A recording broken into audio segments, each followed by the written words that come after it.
was chair of LSK. And when you speak for human rights, it's always good to speak that you would be on this other side. And I remember one time Ahmed Nasir told us as a Muslim, Islam dislikes people are dishonest, people are deceptive, people who tell lies. They like honest. So I'm sure all of us here want to have an honest discourse. The point I've picked, which I think is a problem, you have said that there's a problem in prosecuting police officers who engage in police brutality and in violence against innocent people, including, I hope, these two innocent kids who were killed in the hands of police. And we need to get a solution because we need accountability. What we are discussing here is about governance. We need accountability. Now that it seems the police will always be out there to shield their own, would you maybe propose that we need to look for another different legal mechanism? Because it seems from the report you have given us, it seems the police will never prosecute their own. And that's what Ipoa told us yesterday. In the US, they have what they call an independent counsel. If you want to prosecute somebody in Congress, you will get an independent counsel. The Attorney General will propose, the High Court will confirm the appointment, then an independent counsel will go and investigate maybe a congressperson or a sitting president or somebody high level in government, knowing that, today that side will be in government, tomorrow they may not. In Zambia, you saw what Lungu did to Echilemi Akainde. This week, Echilemi Akainde is telling Lungu, these jokes you do on Saturday, that is politics, I'll come after you. This keep changing. Now Echilemi Akainde is telling Lungu, don't joke. In last elections, supporters of Echilemi Akainde were tear gassed. One guy was shot outside a police station. So we want to do this for posterity. Would you support a proposal that we create an office of independent counsel so that if there is an allegation, even today it could be me, tomorrow it could be Honorable Mbarire, of police brutality, we don't leave it to be in the hands of the police, but we get somebody independent to do the investigation and prosecution so that we bring an end to what you call impunity within the police force. I just wanted to get your take on that particular issue. Thank you. Thank you, Senator. Maybe, Mr. Rungu, let me begin by associating myself largely with the sentiments of Senator Omar regarding the deployment of officers in Haiti, because that's a matter that's really not in the realm of this committee, and we need to exercise caution, as Senator Omar said, so that we don't put our men and women in uniform in harm's way wherever they serve us, because they are all our children, they are Kenyans like ourselves, and we owe them that duty of care in whatever we say. But you appreciate, Houston, there is also a very thin line between protecting the rights of demonstrators, and in that case, demonstrators who are not doing so peaceably and unarmed, as is stipulated in our constitution and our laws, and also the duty by policemen to protect life and property of those who are not otherwise involved in violent protests. I want to believe part of the reason we are here as a dialogue committee, as His Excellency keeps reminding us, is so that we are able to dialogue as a country, to put behind our nation the culture of violence, and where we settle political disagreements using violence. And from where you sit as human rights crusaders and activists, you then owe the country a duty of civic education. And I have seen players in the civil society demonstrate over the cost of living peaceably and unarmed, not with machetes, not with stones, and they do so, and the police actually escort them, even to the gates of parliament. I have seen them even chain themselves to the gates of parliament peaceably. I don't know what your role would be as a civil society players and more so human rights activists to protect the rights of even officers and other Kenyans who are not involved in the violence. And probably also engage Kenyans in a crusade of civic education where you educate Kenyans that a demonstration, a procession, a protest, picketing does not necessarily mean a campaign of violence and anarchy. Because when we get into a campaign of violence and anarchy, then you leave the police in a catch-22 position where police officers have to protect another Kenyan's supermarket being looted. And the people looting have machetes, are armed with stones. They have broken into a supermarket. You lobby tear gas, they do not respond. They continue looting and threaten the police. Therefore, there has to be that balance, and we must appreciate that balance. Two, nobody in this country would advocate for excessive use of force, because as Senator Mugeni says, today it's Opio and I, tomorrow it's me. And trust me, I have been there, I know. Those two young Indians you refer to and their taxi driver are people I knew, are people I worked with. There was no reason, absolutely no reason for those young Indians and the Kenyans who were killed by the people, as you say, who are known. Therefore, as we speak about Kenyans who were killed in the demonstrations, let us not forget those Kenyans who were executed in the name of politics. Those young Indians were executed in the name of politics for no reason at all. And not just those because of Kenya Kwanza. There are many Kenyans. And Irungu, you remember the bodies that were fished out of River Yala simply because of their political beliefs. People we knew. Therefore, as we speak, and I speak this with a very heavy heart because we lost so many people that worked with us in the last campaign because of what they believed in politically. And we had their bodies in River Yala, some in River Tana, others in the Abadeas. Those young Indians, you have rightly said, the officers are known, but they cannot be prosecuted because the bodies have never been found. But therein brings me to my question, Mr. Irungu and your colleagues in the human rights world. Tomorrow, and Omar Hassan also did point out to the incident where they were advocating for the rights of people who are being accused of financing or engaging in terrorism. And you have a duty to defend their rights.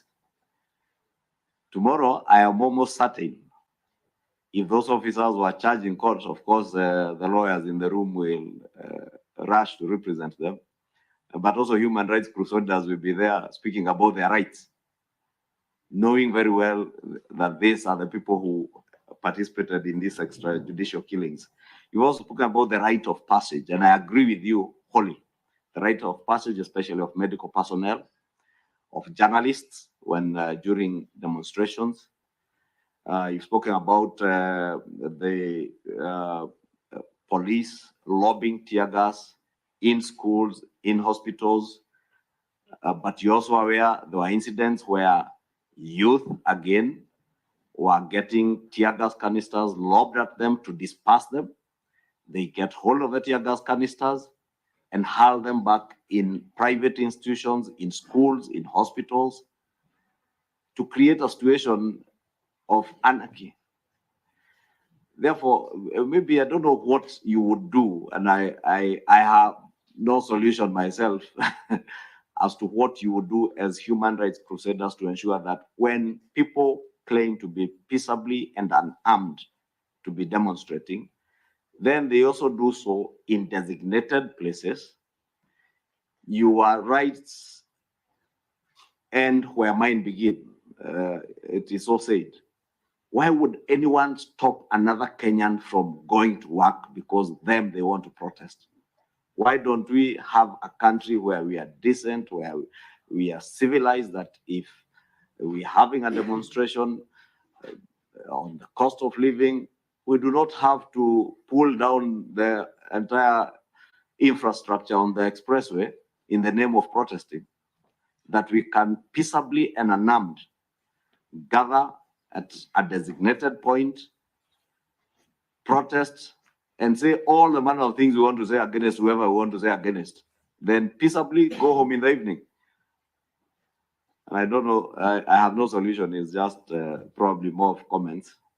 I don't know if there's anyone else with something else before we close. Maybe if not, we can close at that, and Nirungu can answer those ones. Thank you very much. And I now know why I was looking forward to this engagement, because the questions have been clear and direct, and I thank you all for the frankness and the courteous way that you have responded to our presentation. The points that have been raised fall into 7. Allow me just to quickly deal with them. Haiti, and I will exercise I guess I will exercise a bit of judiciousness in terms of response based on Honorable Hassan's comment. The issue of data and verifiable data. Thirdly, the issue of policing approaches during assembly, private prosecution, legal reform, civic education, and criminalizing disappearances. And I'll try and be propositional on all of those issues. Allow me, first of all, just say, Your Excellency, thank you for the kind words at the beginning. May God and government keep me safe, keep Amnesty safe, keep all human rights organizations safe, and indeed all of you and 50 million Kenyans. I mean, that is the spirit, I think, that our constitution is drafted. On the issue of Haiti, and it is a weighty matter, allow me just to say 2 or 3 things as the process begins to unfold. And of course, one is the UN Security Council, and the second is our own very own National Assembly. As Amnesty International, we believe that there has to be clear and mandatory enforceable parameters for the mission. What those will take is obviously a matter of experts. We need to make sure that there will be no excessive force, there will be no corruption, and secondly, there will be no sexist exploitation. The people of Haiti have, as we know, suffered too much. They demand they require a human rights-based policing mission. And I believe that with these procedures, these parameters, and as Amnesty, we can offer any of the authorities ideas on this within a UN framework, it can be done. The second recommendation on Haiti is that there has to be a UN oversight mechanism that ensures that Haitians have access to issues of accountability, to access to justice and redress where there may be excesses. And I think this would be very important. We would also say, given our own experience, that we would invite the National Assembly to ensure and require that all commanders, not just the topmost commander, of whom we have respect as Amnesty International, that all commanders are assessed on the basis of their ability to de-escalate situations. Let me turn to the second part of the second question, which relates to the data. There will be some difference in data, Honorable Omageni. I think it is very difficult, as many people know, to be able to have one verified source on a moment as intense as the demonstrations that we had.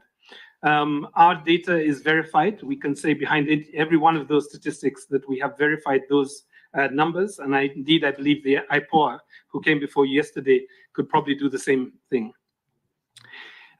We would probably,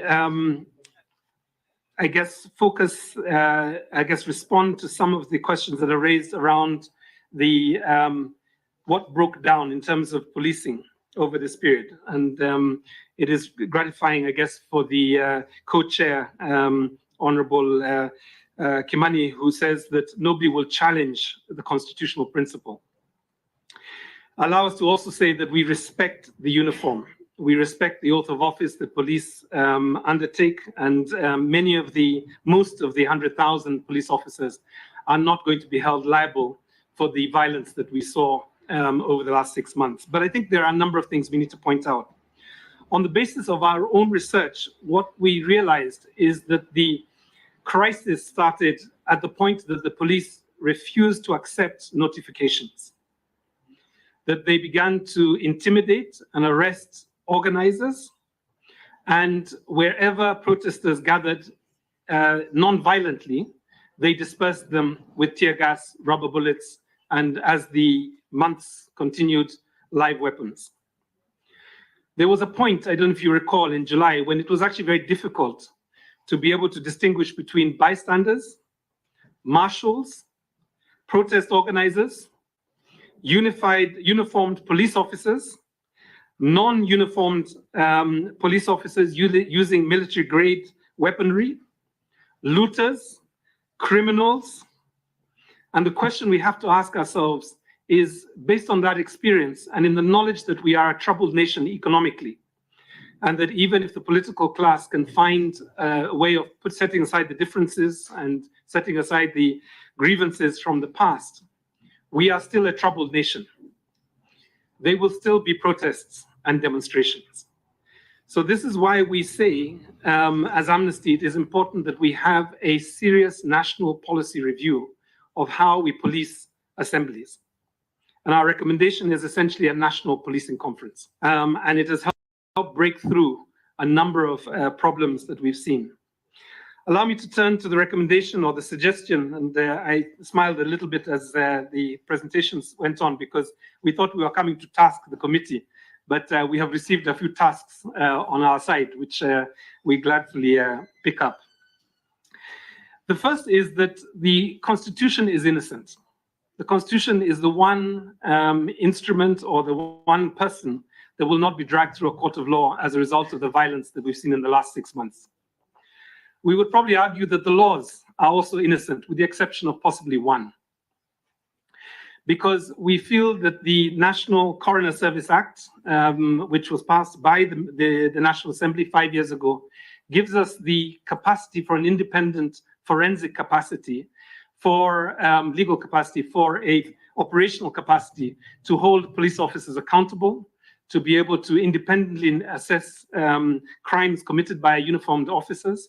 And therefore, we probably would not, at this stage, but again, perhaps I can speak with the former Law Society of Kenya chairperson to see how this independent tribunal might be constructed. We would simply say that you have the laws in place. Can we implement them?